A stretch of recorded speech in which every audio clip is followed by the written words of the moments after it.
That's all right. Paul, this is Detective Arias. She's with the Baltimore PD. She's been bringing me up to speed on something I think you might be able to help her with. What's that? A series of recent deaths, all of which were initially ruled as accidental. Initially? New evidence has surfaced, suggesting that there might be something more involved. Except my captain doesn't think there's enough yet to open up an investigation. He's given me 24 hours to come up with something concrete. The latest victim was Larry Moses. He fell off the roof of his building 5 days ago. He was ruled an accidental death, just like the others in the file. One victim drowned in his bathtub, second fell asleep with a cigarette, and the third fell off the subway platform onto the third rail. They're all different. Except for one detail they all have in common. Look at the back page. Coroner found a puncture wound in each victim's nasal cavity. Size and character of the wound suggested it was caused by some kind of hypodermic needle. Hypodermic needle? Did toxicology detect any foreign substances in tissue surrounding it or in the blood? That's just it. There's no evidence that anything's ever been injected into any of the victims. But maybe something was extracted. I mean, maybe even post-mortem.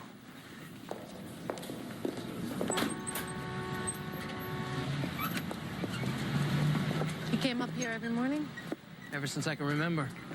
If I owned a watch, I could have set it by him. Sounds like you knew him pretty well. Yeah, I grew up in this building. My dad managed it till he died. Now I'm running things. Larry used to take me up here all the time to feed the birds. Yeah, I tried telling the cops there's no way he could have slipped. They wouldn't listen. What makes you so sure he didn't slip? He wouldn't have got near that ledge if his life depended on it. He was afraid of heights. Anytime he needed help with the birds that close to the edge, he'd get me to do it. And you sure he couldn't have jumped intentionally? Larry? No way. Guy was totally laid back.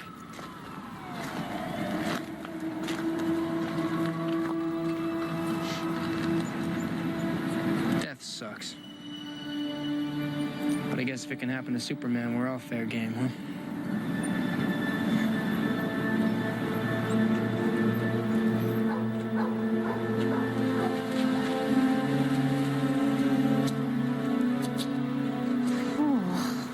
According to the case file, he landed right about here. Wasn't a pretty sight. Colleagues searched this alley? Search for what? As far as they're concerned, this isn't a crime scene.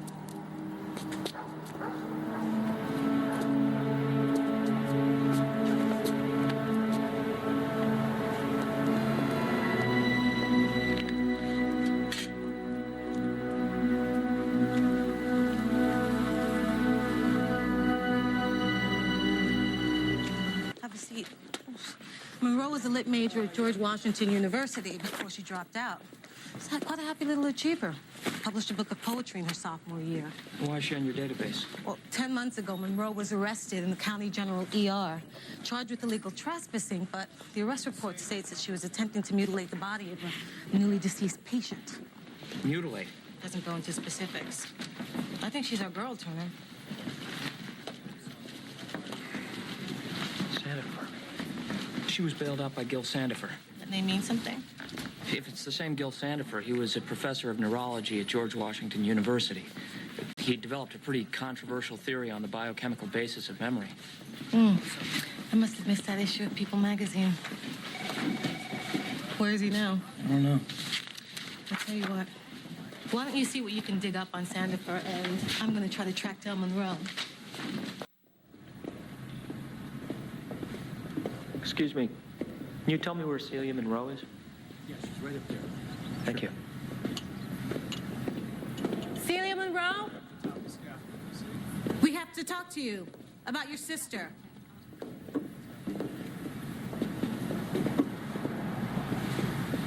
We got your address from Dana's work record. We understand she used to live with you? That was a while ago. It's very important that we find her. I don't know where she is. Miss Monroe, we need a moment of your time, please. Your sister may be involved in a murder. Dana just cut off all ties with life. First, she dropped out of the university. Then she stopped seeing her friends. Then she stopped talking to me. We were always very close.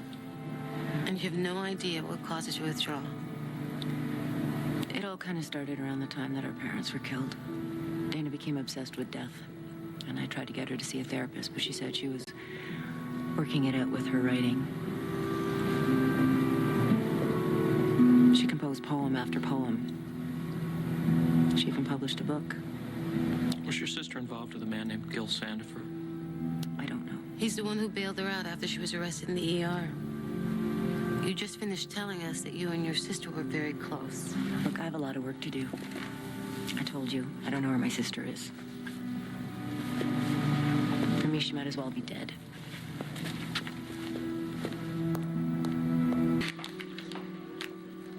Detective Arias of the Baltimore PD, I need you to come with me. Dina, I didn't mean to. Please come with me, Miss Monroe. Dina, I didn't have anything to do with this. I swear I didn't. It's okay, Celia. Two neighborhood kids saw you with Larry Moses' body. They can identify you. Your fingerprints were found at the scene on a syringe wrapper. You gonna tell us you weren't the one that stuck that needle up Larry Moses' nose? Why were you extracting brain tissue? Please. Please leave me alone. We can't do that, Dana. This is a police interrogation. Here's how it works. We ask questions, you answer them. Well, I'm not going to tell you where he is.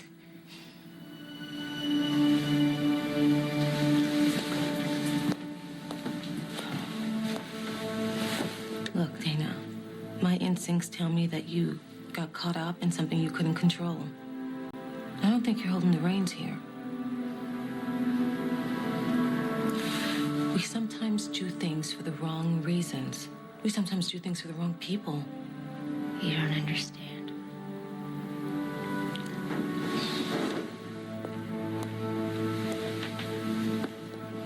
You don't know what we've experienced together. Where we've been together.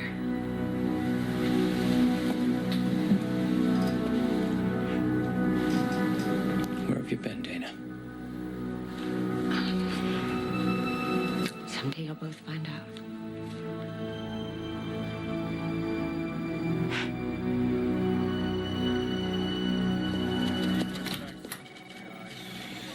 Put her in holding.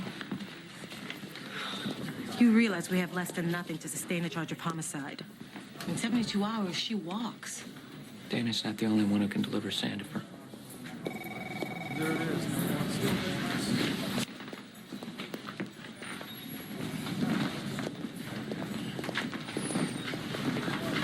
Your sister's being held for suspicion of homicide. You'll have to settle for the consolation prize of obstruction of justice. I wanted her to turn herself in. I was trying to help her. If you really want to help her, tell us where we can find Sandifer.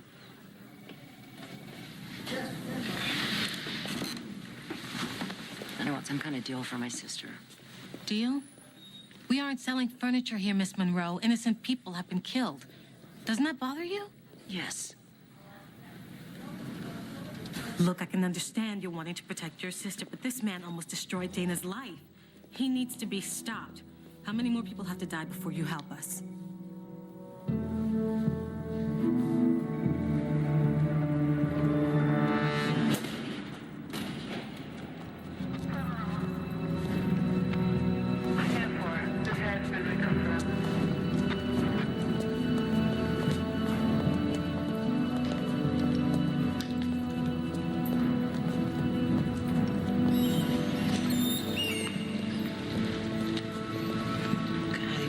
Some rodent problem. They stink. Why would he keep these? I think I know why.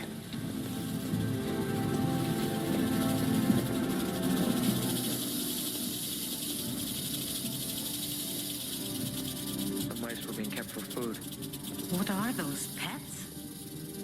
Venom accelerates nerve cell growth.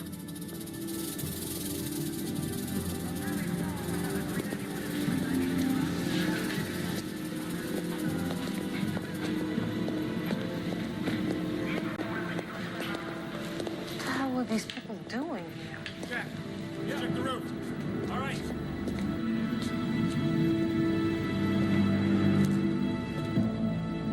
I think they were culturing the nerve cells of their victims. What for? I'm still working on that part.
I've been going over Sandifer's notes.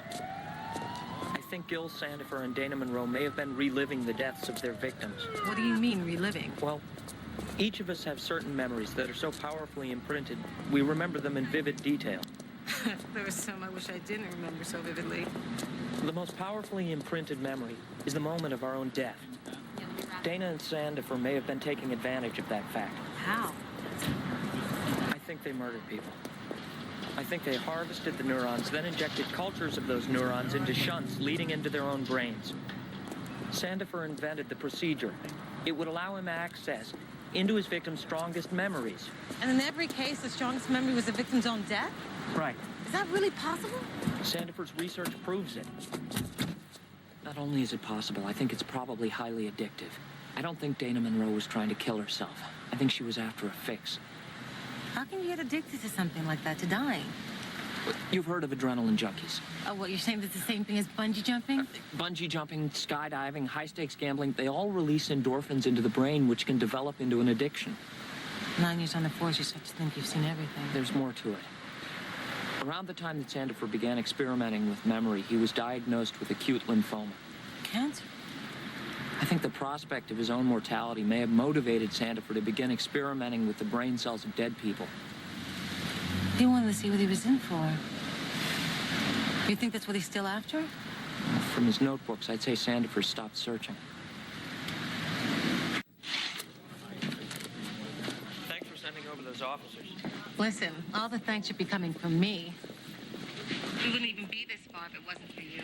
Well, we haven't caught him yet. Oh, listen, I gotta go into a briefing. The captain put me in charge of the search. Good luck. Well, when we catch him, you'll be the first person I call.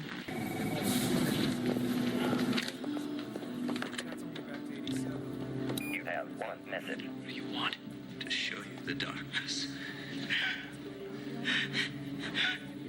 This nice chest on that pew. Bring it up here. Do exactly as I say. Or I'll bleed it right here and now. Right there! Don't make me shoot!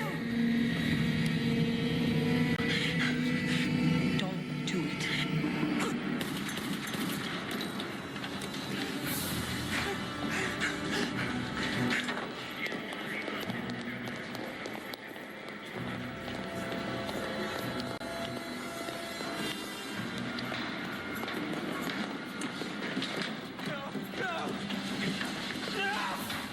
You can't make me laugh! No! Dana! Dana! Dana! There's an ambulance on the way. I'm okay. Thank you. Next time, call my cell phone.